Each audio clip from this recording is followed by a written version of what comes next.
Pemirsa, Partai Gerindra mengutarakan kemungkinan Prabowo Subianto maju bersama PDI Perjuangan dalam pemilihan Presiden 2024. Hal tersebut diungkap oleh Sekretaris Jenderal Partai Gerindra Ahmad Muzani. Muzani beralasan koalisi ini mungkin terjadi lantaran komunikasi politik yang terjalin baik antara Ketua Umum Partai Gerindra Prabowo Subianto dengan Ketua Umum PDI Perjuangan Megawati Soekarnoputri. Sementara itu, pemirsa, Sekjen PDI Perjuangan Hasto Kristianto menyebut masih membuka diri untuk berkoalisi dengan partai lain, termasuk Partai Gerindra dalam Pilpres 2024. Hasto menyatakan koalisi dapat terjadi asalkan ada kesamaan ideologi, kedekatan kultural, dan juga mempertimbangkan basis massa. Koalisi menjadi pilihan mutlak yang harus diambil oleh partai jika ingin mengusung pasangan calon pada Pilpres 2024. Berdasarkan pasal 222 Undang-Undang Pemilu tahun 2017, Capres dan Cawapres diusung oleh partai atau gabungan partai yang memiliki 20% kursi di DPR atau 25% suara sah nasional. Komunikasi elit antar partai politik akan menentukan seberapa banyak jumlah koalisi sekaligus pasangan calon yang akan bertarung di 2024. Pengamat politik dari Universitas Al-Azhar Indonesia, Ujang Komarudin menilai pernyataan Ahmad Muzani adalah upaya testing the water untuk mengetahui seberapa besar kans Prabowo Subianto untuk menjadi Capres 2024 apabila berkoalisi dengan PDI Perjuangan.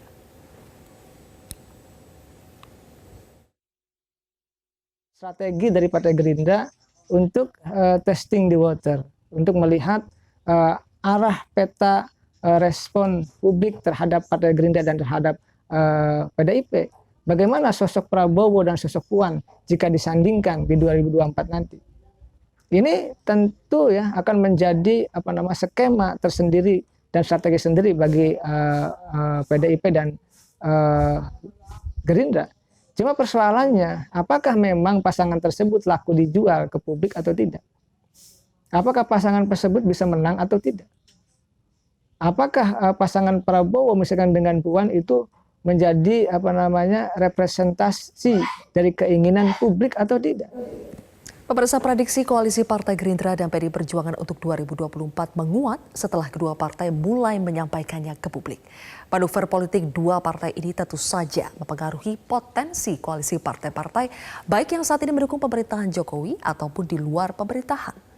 Lalu bagi mereka peta poros koalisi yang akan terbentuk jelang Pilpres 2024, bagaimana pula figur-figur bakal calon akan turut mempengaruhi poros koalisi ini? Saya akan membahasnya bersama dengan Wakil Ketua Umum Partai Gerindra, Ferry Juliantono, Ketua DPP Partai Golkar Aceh Hasan Syazili, dan pengamat politik sekaligus Direktur Indikator Politik Indonesia Burhanuddin Muhtadi. Selamat malam Bang Ferry, Kang Aceh, dan juga Mas Burhan. Selamat malam, Assalamualaikum.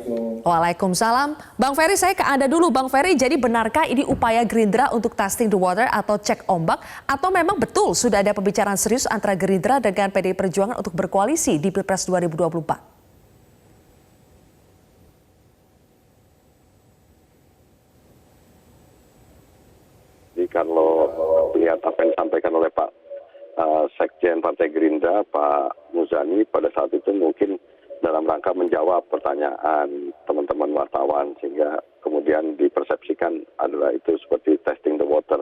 Jadi kalau bagi Partai Gerindra sendiri sebenarnya kan sekarang di banyak survei-survei nama Pak Prabowo Subianto memang tetap dalam posisi yang relatif di tempat yang tertinggi baik dari segi popularitas, elektabilitas dan sebagainya. Tetapi kalau lihat sekarang masih 2021, kita Partai Gerindra belum berpikiran untuk terlalu serius memikirkan tentang koalisi 2024. Nah, posisi Pak Prabowo sendiri sekarang masih menjadi Menteri Pertahanan di pemerintahan ini.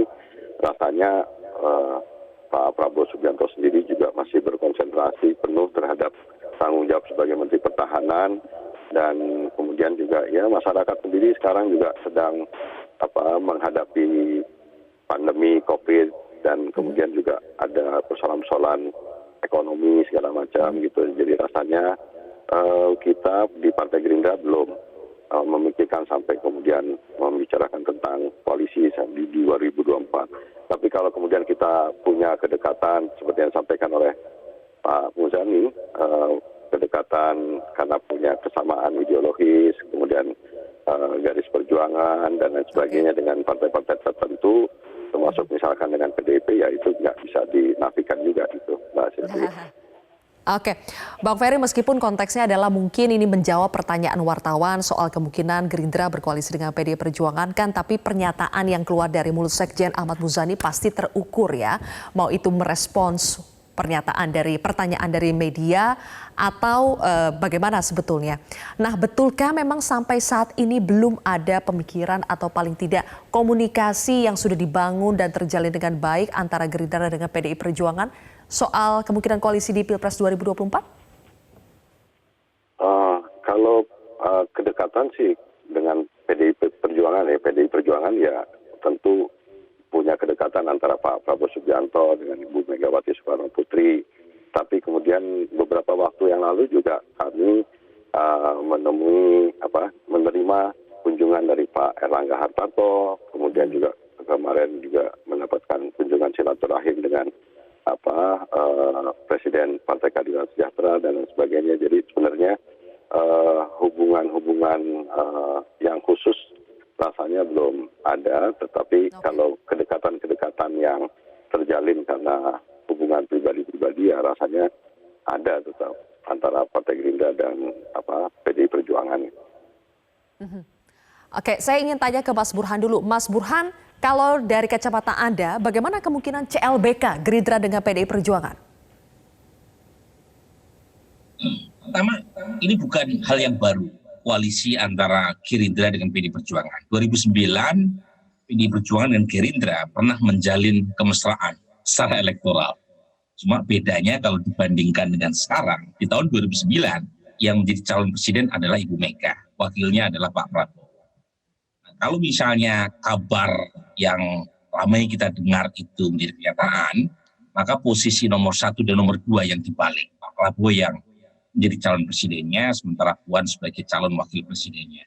Nah, dari sisi politis, kemungkinan itu besar terjadi. Ya, paling tidak di tingkat elit. Paling tidak ada beberapa alasan. Pertama, bagaimanapun 2009 itu menyisakan satu janji yang belum tuntas, yaitu soal batu tulis, di mana Ibu Mega PDI Perjuangan disebut menjanjikan untuk mendukung Pak Prabowo. Nah, janji itu tertunda karena PDI Perjuangan 2014-2019 mendukung kadernya sendiri.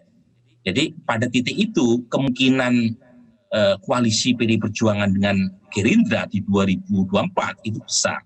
Selain tentu saja kalau kita lihat beberapa perkembangan di Pilkada serentak 2020 itu sudah ada warming up-nya.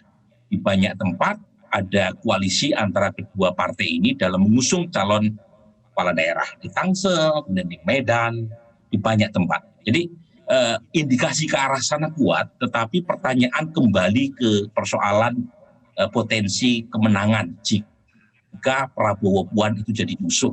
Apakah menjanjikan kemenangan atau tidak, itu soal lain. Tapi dari sisi elit, kemungkinan koalisi ke arah sana sangat besar. Oke, Mas Burhan, sebetulnya kan kalau dari mulut Sekjen Gerindra belum keluar ya, Prabowo ini akan berpasangan dengan siapa di PDI Perjuangan. Tapi memang banyak yang menyimpulkannya ini akan berpasangan dengan Puan Maharani. Kalau dilihat dari kemungkinan duet Prabowo-Puan, apakah mungkin PDI Perjuangan sebagai pemenang pemilu yang suaranya lebih tinggi daripada Gerindra akan merelakan posisi calon presiden diambil Gerindra dibandingkan kadernya sendiri? Nah, itu pertanyaan menarik, Zilvia. Kalau dari sisi elektabilitas, jelas PDI Perjuangan lebih tinggi ketimbang Gerindra. Kemudian dilihat dari potensi elektoral sekarang, sepertinya juga sama, PDI Perjuangan masih di atas Gerindra. Tapi dalam politik ada hal-hal lain yang tidak bisa dijelaskan secara akal sehat. Salah satunya adalah tadi batu tulis, ya, ada komitmen yang tertunda yang bisa jadi gitu ya, membuat kalkulasi elektoral harus dikesampingkan. Misalnya dengan menggunakan estimasi elektoral yang lain, elektabilitas Pak Prabowo jauh lebih tinggi ketimbang elektabilitas Puan. Jadi pertimbangannya yang menjadi ajang untuk mengkalkulasi siapa menjadi capres, siapa yang menjadi cawapres, itu tidak semata-mata dilihat dari kontribusi elektoral partai pendukung, tapi calon yang diusung itu lebih elektabel mana sehingga layak untuk menempati nomor 1 atau nomor 2. Kang Aceh, ketika media publik mulai sibuk membahas duet antara Gerindra dengan PD Perjuangan, kemungkinan duet Gerindra dengan PD Perjuangan, bagaimana dengan Golkar sebagai partai 3 besar di pemilu sebelumnya? Apakah juga sudah mulai mengambil ancang-ancang, sudah melihat bagaimana ini strategi ke depannya kalau misalnya Gerindra jadi berpasangan dengan PD Perjuangan, Golkar akan berlabuh kepada partai yang mana? Ya, yang perlu kami sampaikan bahwa Musyawarah Nasional tahun 2019 yang lalu sesungguhnya memutuskan bahwa Partai Golkar ingin mencalonkan kadernya sendiri untuk maju di dalam Pilpres di tahun 2024 nanti.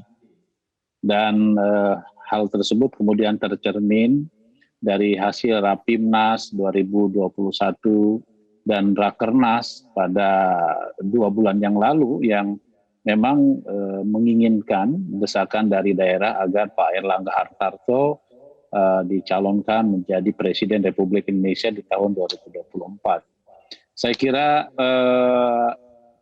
usulan atau aspirasi tersebut saya kira sangat wajar ya, karena memang Pak Erlangga memiliki kapasitas, kemampuan, kapabilitas ya di pemerintahan maupun di parlemen untuk menempati posisi dan didukung oleh seluruh kader partai untuk posisi jabatan tersebut. Namun memang Pak Erlangga sendiri sebetulnya tegas, beliau menyampaikan bahwa beliau sebagai Menko Perekonomian memiliki tugas ingin fokus untuk penanganan COVID-19. Dan saya kira kalau kita lihat dalam proses penanganannya tersebut, mampu beliau menunjukkan kinerjanya yang baik begitu ya di dalam konteks pemulihan ekonomi dan penanganan COVID. Nah, soal bagaimana posisi Partai Golkar di tengah konfigurasi dari dinamika politik saat ini, saya kira begini, bahwa komunikasi politik antar ketua umum partai politik saya kira sekarang kan sudah berlangsung sangat baik ya. Partai Golkar sendiri telah melakukan komunikasi dengan Pak Prabowo sebagai Ketua Umum, Partai Gerindra telah melakukan dikunjungi oleh P3, Partai Persatuan Pembangunan melalui kunjungannya Pak Ketua Umum Soeharto Monarfa, kemudian terakhir kita menerima Partai Keadilan Sejahtera.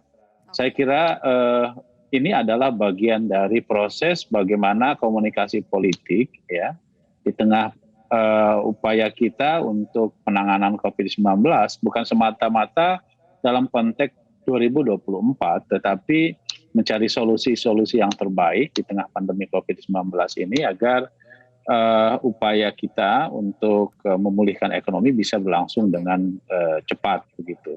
Jadi untuk itu bagi Partai Golkar, tentu Partai Golkar sebagai partai yang menduduki kursi kedua terbesar di parlemen memiliki komitmen yang sangat kuat dan keinginan yang sangat kuat untuk terus berjuang menempatkan kader terbaiknya pada posisi strategis di negara Republik Indonesia ini, termasuk bagaimana menjadikan Pak Erlangga sebagai calon Presiden Republik Indonesia gitu. Oke, masing-masing partai politik menginginkan kadernya ini bisa berkontestasi di Pilpres 2024, tapi kalau melihat posisinya masing-masing partai politik harus berkoalisi, tidak bisa mengusung sendiri calonnya. Lalu bagaimana peta konfigurasi pasangan yang akan terbentuk di 2024? Apakah betul masih dini kita berbicara sekarang atau sebetulnya sudah ada gerakan-gerakan yang sudah dimulai, komunikasi-komunikasi politik yang sudah dirajut untuk menjelang 2024. Kami akan bahas lebih jauh lagi pemirsa. Prime Talk akan kembali usai jeda.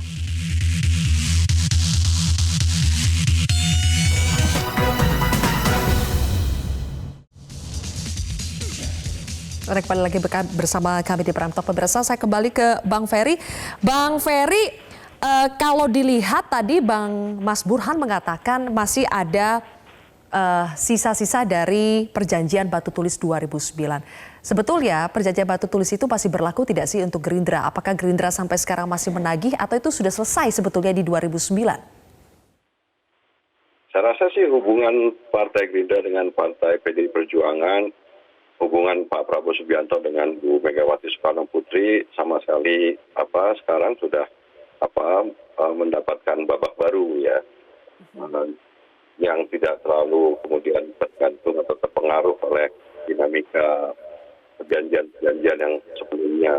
Saya rasa hubungan yang terjadi sekarang adalah hubungan yang terjadi karena dasar-dasar yang memang secara historis ada, tetapi bukan karena perjanjian-perjanjian itu, tetapi karena memang ada kesepahaman, ada kesesuaian, itu kadang-kadang melampaui